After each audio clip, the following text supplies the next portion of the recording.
찾으셨나요? 네, 제가 한 절 읽고 여러분이 한 절 읽겠습니다. 내가 아무것도 스스로 할 수 없노라. 듣는 대로 심판하노니 나는 나의 뜻대로 하려 하지 않고 나를 보내신 이의 뜻대로 하려 함으로 내 심판은 의로우니라.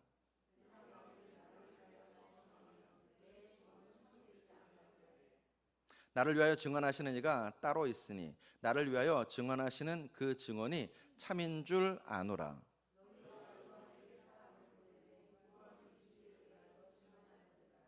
그러나 나는 사람에게서 증언을 취하지 아니하노라. 다만 이 말을 하는 것은 너희로 구원을 받게 하려 함이니라.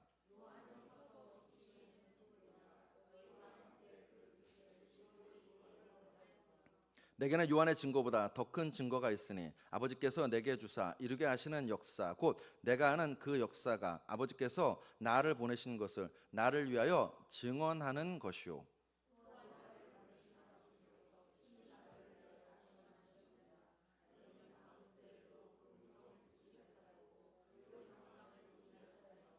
그 말씀이 너희 속에 거하지 아니하니 이는 그가 보내신 이를 믿지 아니함이라.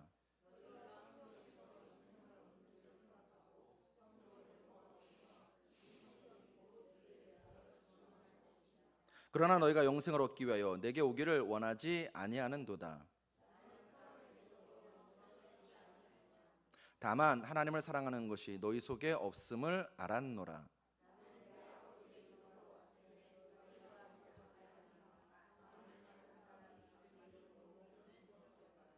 너희가 서로 영광을 취하고 유일하신 하나님께로부터 오는 영광은 구하지 아니하니 어찌 나를 믿을 수 있느냐.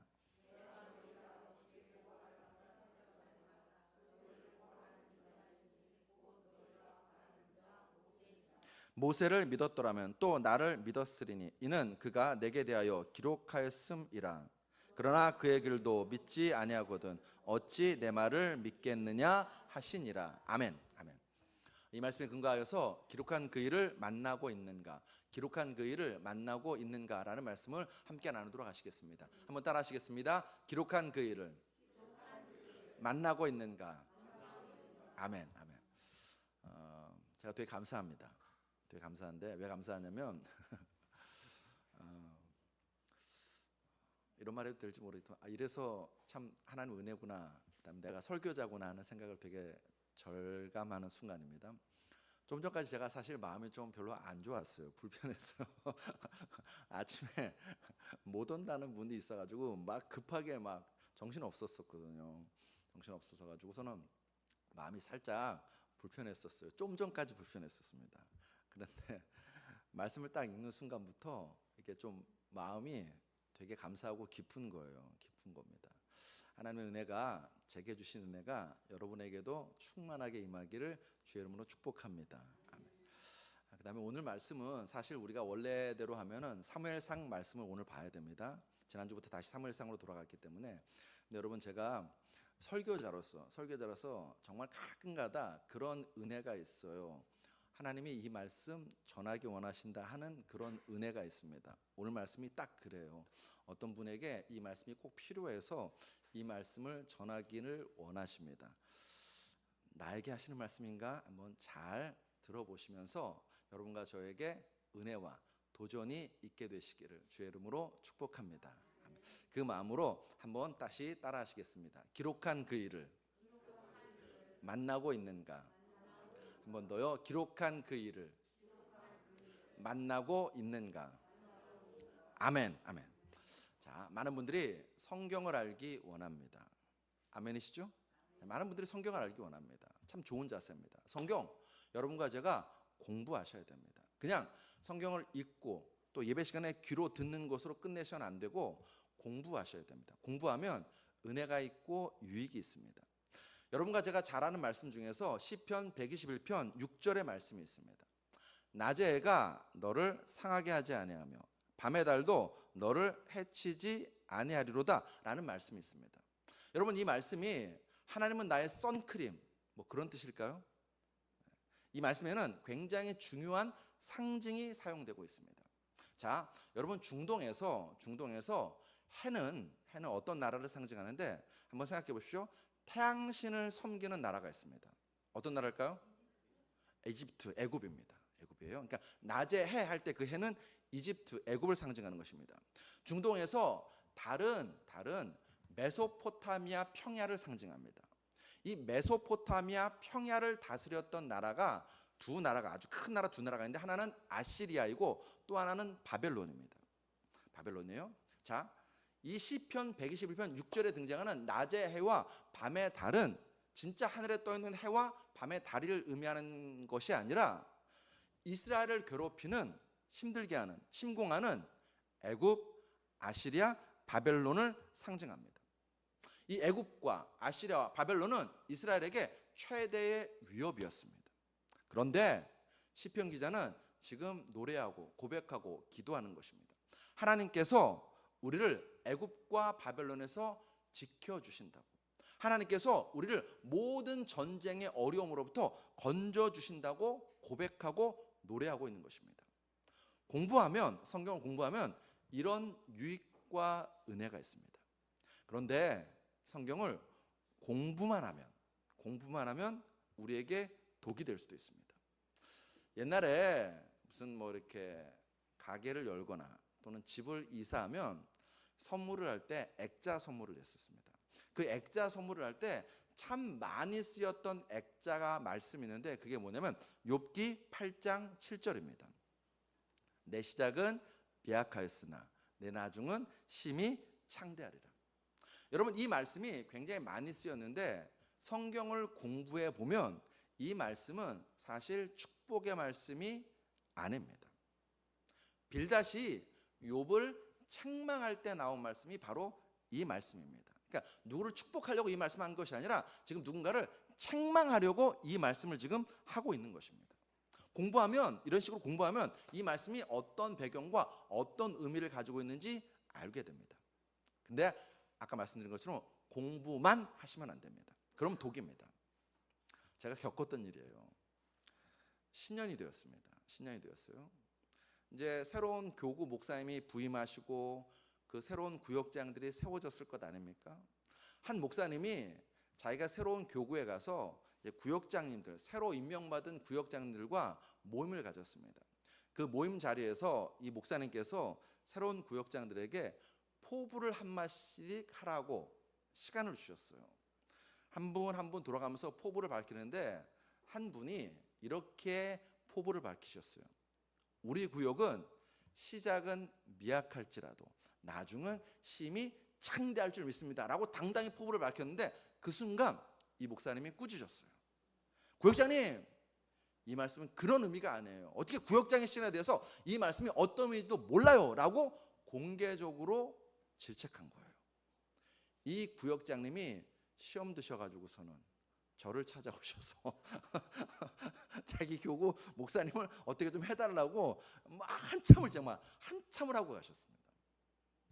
여러분, 제가 보기에는 그 목사님이 잘못하셨어요. 이제 성경을 공부해서 알게 됐어요.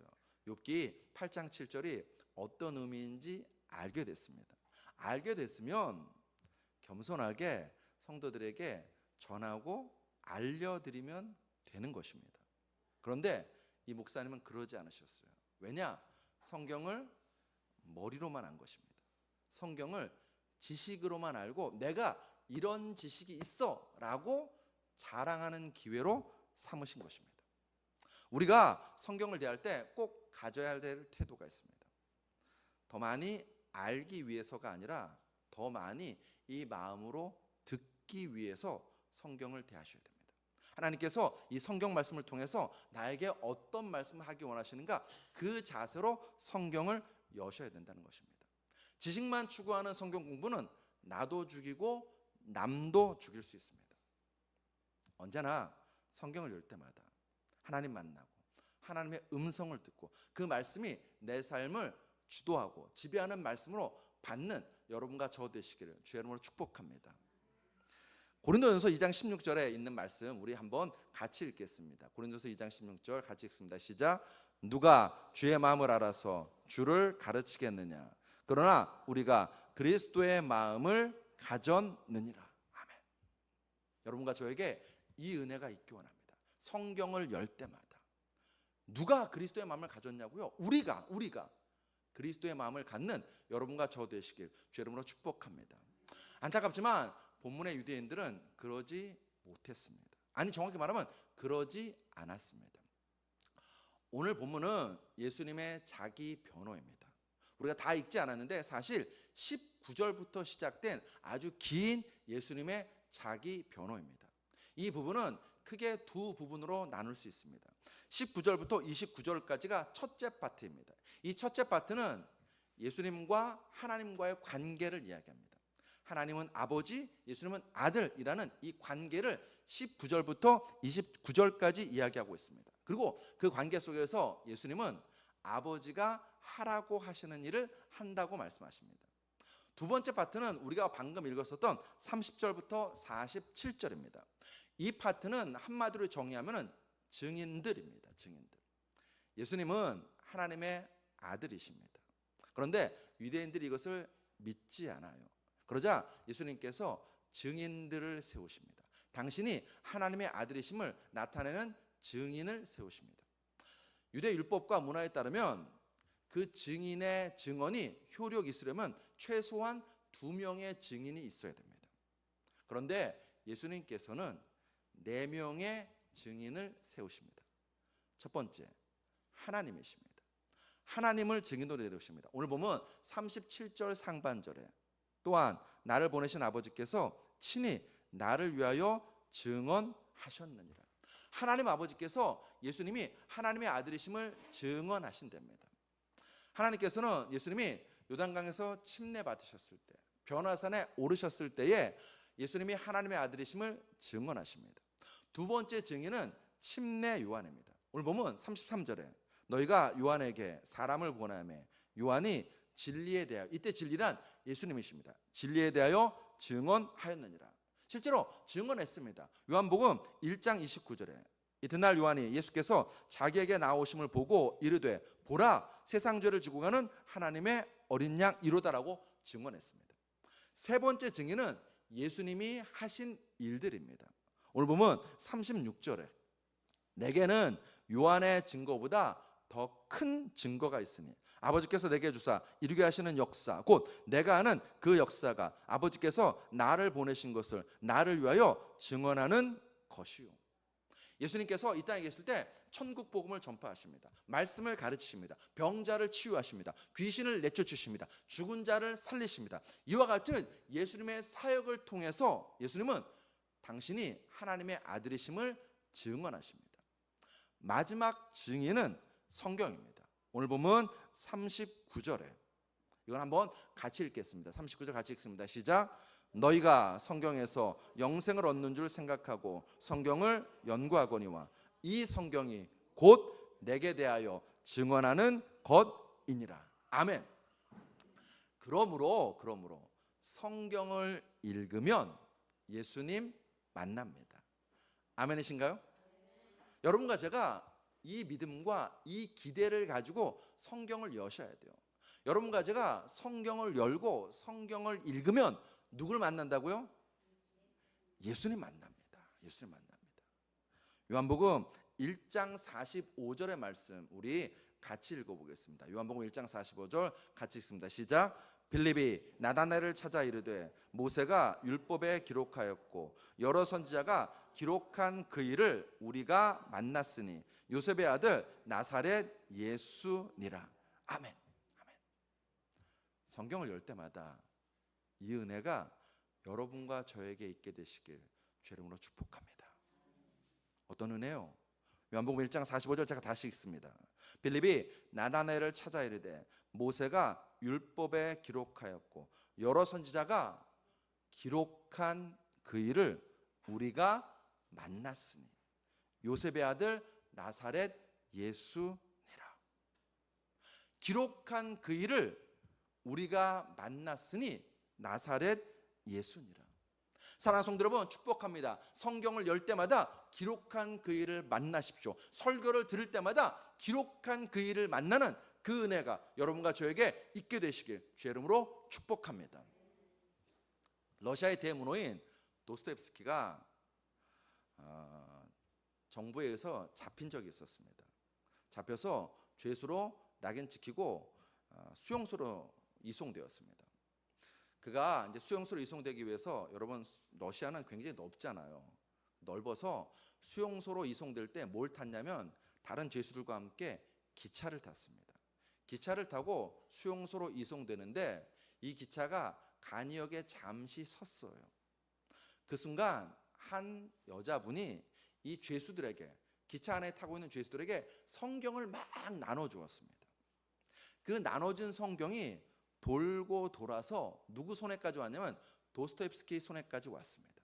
그리고 도스토옙스키는요, 수용소에 들어가서 죽기 전날까지, 사실 죽지는 않았어요. 다행히 죽지는 않았는데 그 사형 언도 받은 그 전날까지 이 성경을 읽고 또 읽고 또 읽었습니다.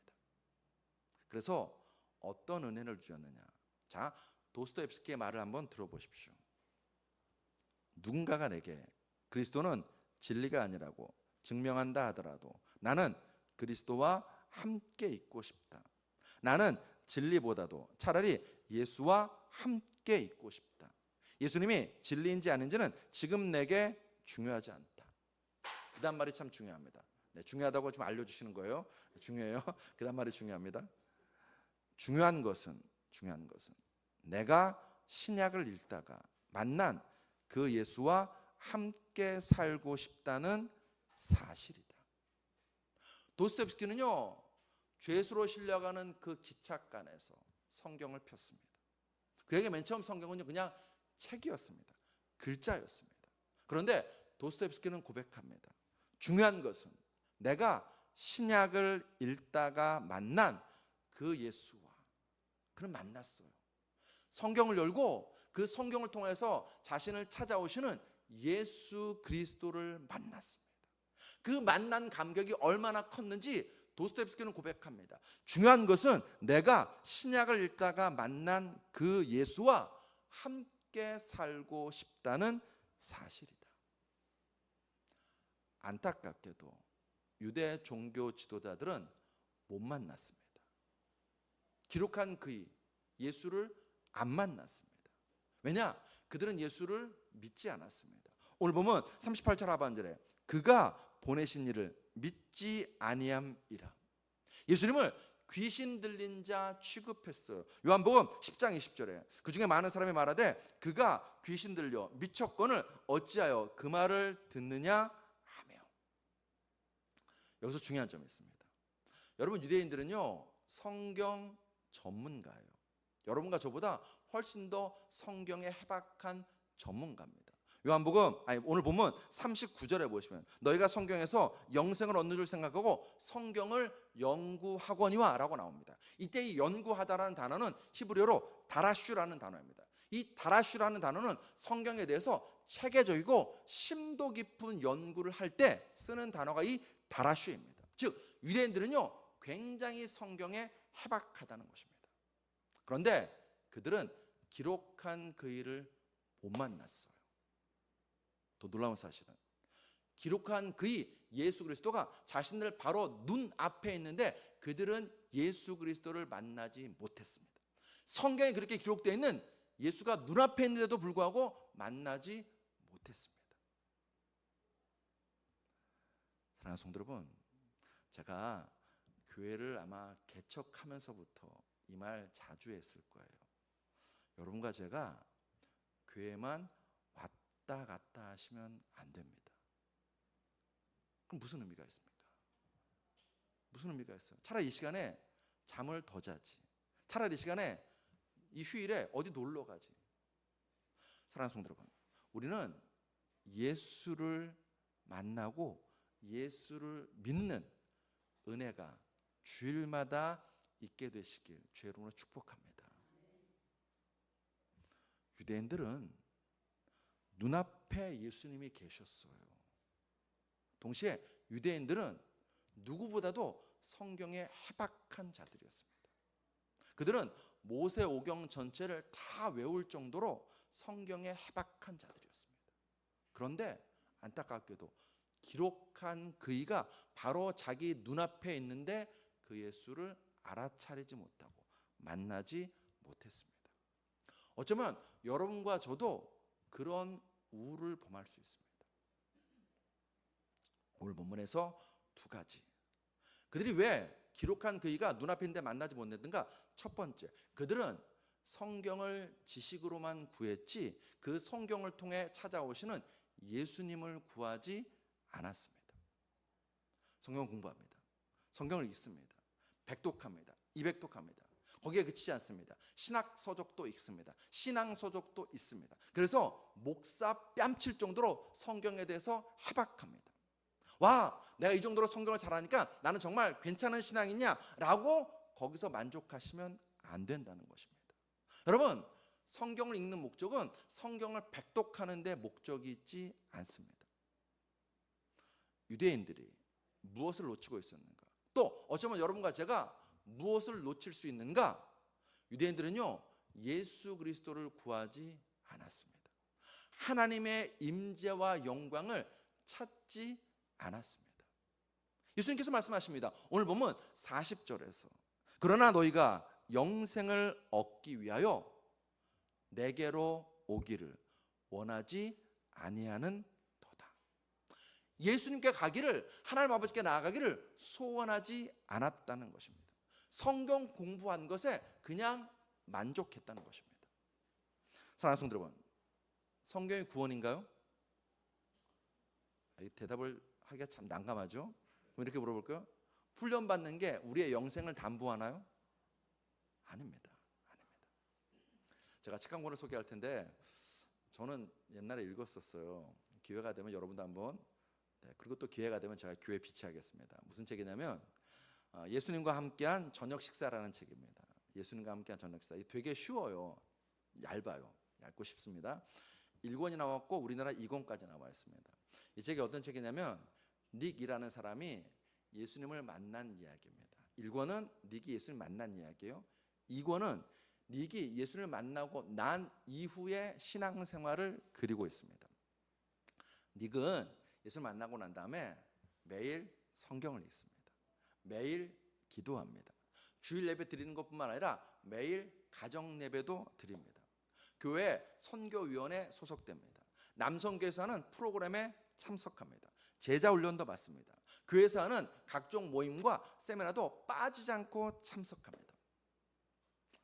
좋은 신앙인인가요? 안 좋은 신앙인인가요? 갑자기 이제 말하기가 두려워졌어요. 일단 인간적으로 보면 좋은 신앙인이지 않습니까? 좋은 신앙이네요. 닉은 몇 년을 그렇게 했습니다. 그런데 어느 날부턴가 마음속에 회의가 찾아왔어요. 회의가 찾아오면서 이렇게 고백합니다. 자, 이 닉의 고백이 어쩌면 우리의 고백일 수도 있어요. 두어 해가 지나자 부담스러워지더군요. 뭐가 부담스러워질까요? 매일 성경 읽어야 되는 것, 매일 기도해야 되는 것, 주일마다 예배 드려야 되는 것, 무슨 훈련 받으라고 하면 거기에 참석해야 되는 것, 그게 이제 부담스러워진 것입니다. 의무처럼 느껴지더라고요. 여러분 그런 적 없으세요? 성경을 매일 읽는 거 이거 의무처럼 느껴질 때가 없으십니까? 저만 있어요. 네, 죄송합니다. 저만 있어요. 여러분 정말 좋은 신앙이십니다. 의무처럼 느껴지더라고요. 속은 그렇지 못하면서 흉내만 내는 게 이만저만 피곤하지 않았어요. 뭔가 예수를 만났을 때 그 감사와 감격이 있어가지고서는요, 성경을 읽고 예배를 드리는데 어느 순간부터 그것이 그냥 형식이고 의무가 되었다는 거예요. 그런데 그것을 안 하자니 뭔가 찝찝하고 하자니 힘들고 이런 상황에 처한 것입니다. 닉이 그런 상황에 처했을 때에 예수님이 닉을 찾아오셨습니다. 찾아오셔서 닉의 신앙생활에 대해서 같이 점검해 주셨어요. 그리고 정리했습니다. 정리했더니 닉이 이렇게 신앙생활을 하고 있는 거예요. 경건 시간 40분, 아이들과 묵상 15분, 아내와 예배 15분, 성경 읽기 20분, 말씀 공부 30분, 경건 서적 읽기 30분. 이제 막 많은 것들을 이렇게 정리를 했어요. 이렇게 정리했어요.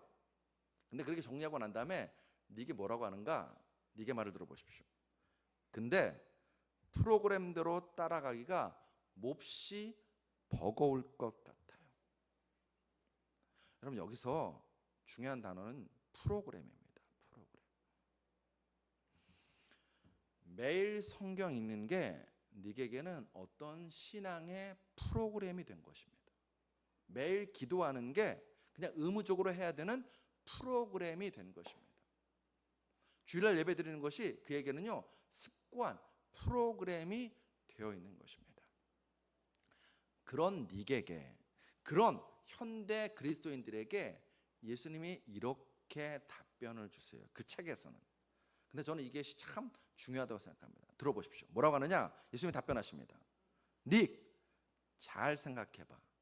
내가, 예수님이 세상에 있을 때 프로그램을 쫓아 산 적이 있었던가? 예수님께서 제자들과 함께 지내면서 어떤 프로그램을 진행하셨나요? 그 얘기 하시는 거예요. 내가 어떤 프로그램에 따라서 새벽에 기도하고 밤을 새워 기도했니? 그 질문을 던지시는 것입니다. 여러분, 이 질문대로 하면 여러분과 저는요 사실 매일 성경 읽고 매일 기도하는 거 이거 되게 중요합니다. 중요합니다. 아무도 아멘 안 하시는데 다시요.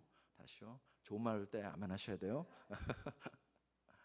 우리가 주일 예배 드리는 거 중요합니다. 그만큼 중요한 게 뭐냐면 자기의 개인 예배예요. 개인 예배. 매일 성경을 읽고 매일 기도 생활하시는 거 정말 중요합니다. 아멘.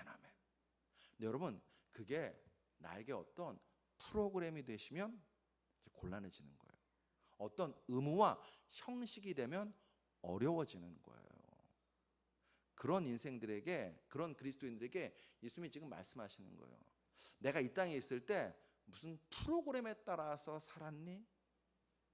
아니라는 거예요. 그럼 뭐가 중요한가? 이 책을 읽어보면 예수님이 이제 제가 그 얘기는 지금 안 하겠지만 예수님이 그 얘기예요. 네 아내 보라고. 네 아내가 어떤 프로그램 따르니? 아니라고. 무슨 차이가 있냐면 닉은 성경 읽는 게 어떤 신앙적인 경건의 의무였어요. 기도하는 것이 어떤 자기 신앙의 프로그램이었습니다. 근데 이 책에서 예수님이 말씀하시는 건 뭐냐? 그게 아니라 네가 정말 마음으로 하나님을 찾니? 예수님을 찾고 구하니? 그 얘기를 강조하시는 것입니다. 그 얘기를 강조. 여러분과 제가 성경 안 읽어도 하나님 찾을 수 있어요. 그렇죠? 내가 누구를 만나면서 하나님 나와 지금 함께 해주세요 라고 할 수 있다는 거예요. 예수님이 지금 말씀하시는 게 이 책을 통해서 우리에게 교훈을 주는 게 그거예요. 정말 중요한 건 뭐냐면요, 우리의 마음이 하나님께 진심이냐는 것입니다. 우리의 심령이 정말로 간절히 예수님을 찾고 또 찾으면서 그분과 함께 살아가는 것이 내 인생의 기쁨이냐는 것입니다. 사랑하는 성도 여러분, 이 성경은요 누군가에게는요 책일 수 있습니다. 그냥 책일 수 있어요. 그게 아니라 이 책이, 이 성경책이 로고스, 말씀, 레마의 말씀으로 나에게 다가올 때가 있습니다. 언제? 예수님만을 사랑할 때, 예수님이 나의 전부일 때, 내가 정말 진심을 다해서 예수님을 찾고 또 찾을 때 이 말씀이 나에게 로고스의 말씀으로, 레마의 말씀으로, 주의 형상과 능력으로 찾아오는 말씀이 된다는 것입니다.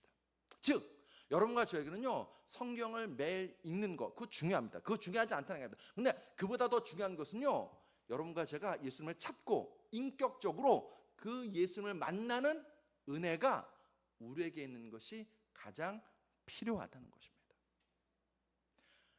성경 왜 있는가?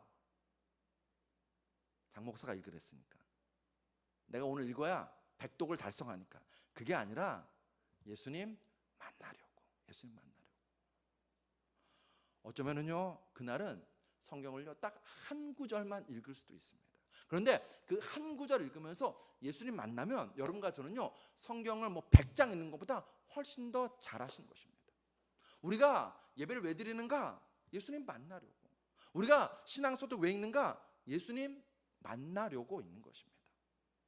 사랑하는 성도 여러분, 가슴 없이 머리만 커진, 즉 성경 지식만 늘어나는 그런 신앙생활 하지 않기를 주의 이름으로 축복합니다.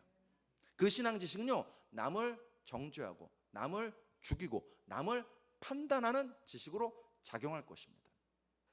단 한 구절이라도, 단 한 번의 예배 시간이라도, 단 한 번의 기도의 자리라도 예수님 만나기 원하는 마음으로 그 자리에 나아가시는 여러분과 저 되시길 주의 이름으로 축복합니다. 저는 성경에서 삭개오라는 사람 참 좋아합니다. 삭개오라는 사람 참 좋아하는데 이 삭개오하고 딱 대비되는 사람이 있습니다. 그게 누구냐면 부자 청년 관원이에요. 여러분, 이 부자 청년 관원은요, 젊은 나이인데 부자입니다. 젊은 나이인데 관원입니다. 동시에 이 부자 청년 관원은요, 성경을 잘 압니다. 성경을 사랑합니다. 뿐만 아니라 성경을 잘 지킵니다. 더 중요한 것은요, 영생에 대한 목마름이 있어서 예수님 앞까지 나온 사람이 이 부자 청년 관원입니다. 누가 봐도 이 부자 청년 관원은요, 정말 좋은 신앙인이에요.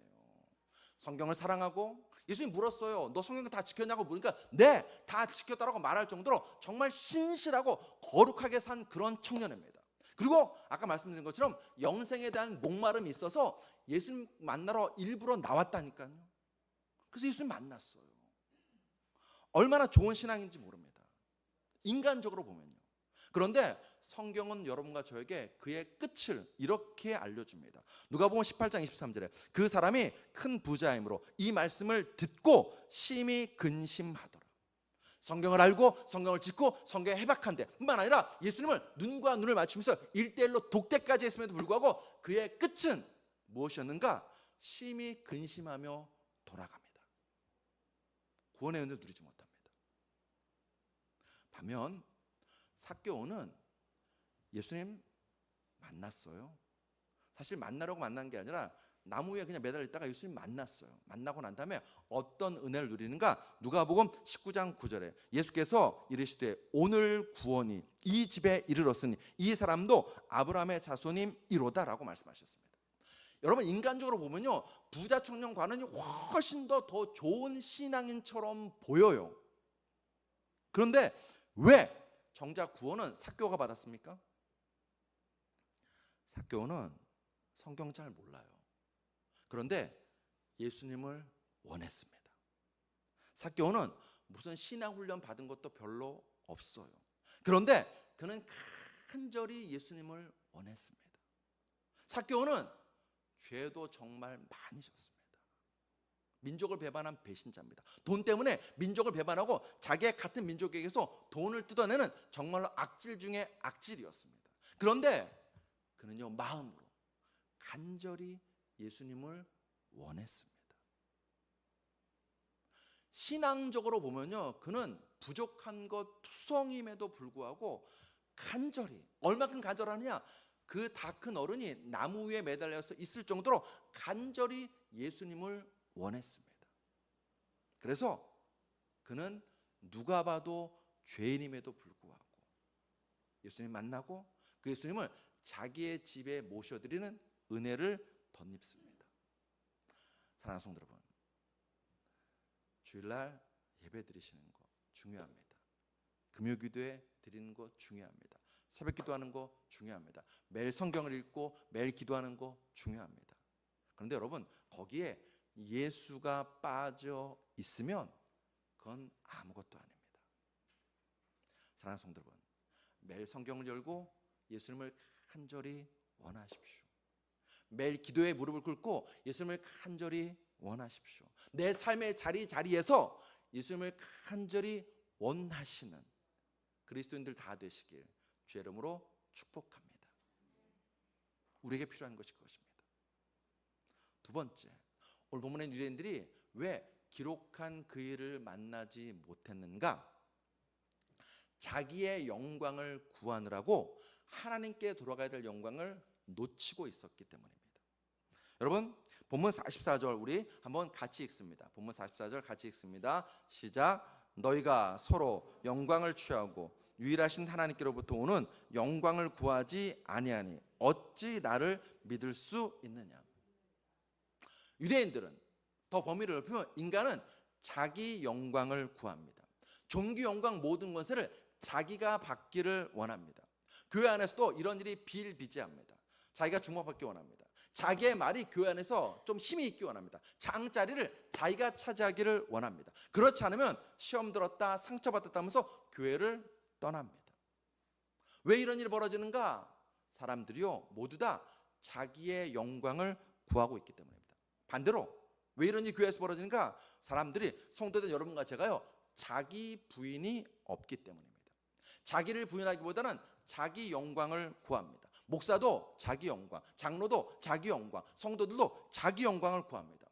내가 잘 되고 내가 높아지고 내가 부해져야 복받기만을 바라는 그런 신앙생활을 하고 있다는 것입니다. 내가 잘 되고 높아지고 부해지고 복받아야 하나님께 영광이라고 생각합니다. 여러분, 우리가 성공해야 하나님께 영광일까요? 우리가 고난 가운데 있으면 하나님께 안 영광인가요? 안타깝지만 한국교회 안에 이런 분위기가 되게 팽배했습니다. 우리 아이가 이번에 서울대 들어갔어요. 하나님께 영광 돌립니다. 이런 말을 하기 원하고 이런 말을 해야 좋은 신앙이라고 생각합니다. 근데 그 기준으로 예수님과 제자들을 보십시오. 예수님과 제자들은요 가난했습니다. 이름 없었습니다. 고난이 넘쳤습니다. 매일매일이 죽을 위기였습니다. 그리고 끝내는 십자가에서 참수당했습니다. 근데 그때가 훨씬 더 하나님께 영광이었습니다. 왜요? 예수님 비롯해서 제자들, 초대교회 그리스도인들은 날마다 자기를 부인하고 하나님께 영광 돌리는 삶을 추구했기 때문입니다. 반대로 현대 그리스도인들은요 말로는 하나님께 영광이라고 하지만 실제는 자기의 영광을 구하면서 매일매일을 살아가고 있습니다. 자아가 여전히 우리 안에서 꿈틀댑니다. 한 번쯤 들어본 이야기일 텐데 이거 어떤 우화인지 제가 어디서 나온 우화인지 잘 모르겠는데 여러분 한 번쯤 들어보셨을 거예요. 개구리 한 마리가 있었습니다. 근데 이 개구리가 있던 연못이요 점점 물이 말라가요.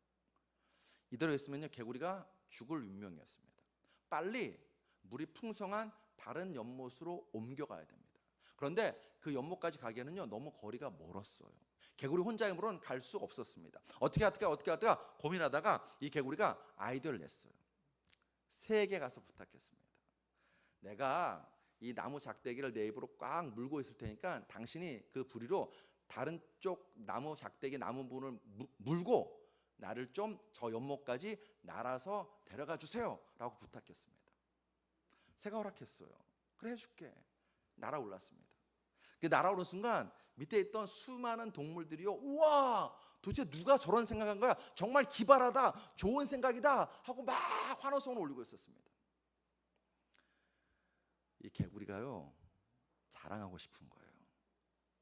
내 생각이라고 자랑하고 싶은 거예요. 했을까요? 안 했을까요? 했어요. 누군 누구겠어? 바로 나지. 그 순간 이 개구리 어떻게 됐을까요? 떨어져 죽었어요. 떨어져 죽었어요. 여러분 이 개구리의 모습이 혹시 우리의 모습은 아닌지, 여러분에게 또 작가 한 명을 소개할게요. 우리나라에 이분 책 되게 많이 번역되어 있습니다. C.S. 루이스라는 분이 있어요. 20세기 최고의 기독교 지성이라고 불켜져지는 분이십니다. 이분 책은 사서 읽으면 다 좋습니다. 이 C.S. 루이스가 고통의 문제라는 책에서 이런 이야기합니다. 고결한 인간에서부터 막대먹은 인간에 이르기까지 자아는 버리기 위해 있는 것이다. 버려야만 자아를 찾을 수 있다. 우리가 예배를 마치기 전에 꼭 고백하는 그 고백 있지 않습니까? 자기를 부인하고 자기 십자가를 지는 그 역사가 우리의 삶에 반드시 매일매일 있어야 한다는 것입니다. 자기의 영광을 추구하는 순간부터 여러분과 저는요 말만 그리스도인 될 가능성이 되게 높습니다. 오늘 본문에서도 예수님께서 말씀하세요. 오늘 본문 41절에 우리 같이 읽겠습니다. 41절 시작. 나는 사람에게서 영광을 취하지 아니하노라. 아멘. 예수님도 이렇게 사셨습니다. 그러면 여러분과 저는요, 말할 나위 없죠. 내가, 나는 이것 이야기하는 것 멈추셔야 됩니다.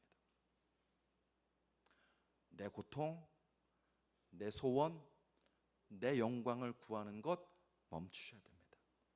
먹든지 마시든지 무엇을 하든지 하나님께 영광 돌리기 위해서 살아가시는 여러분과 저 되시길 주의 이름으로 축복합니다.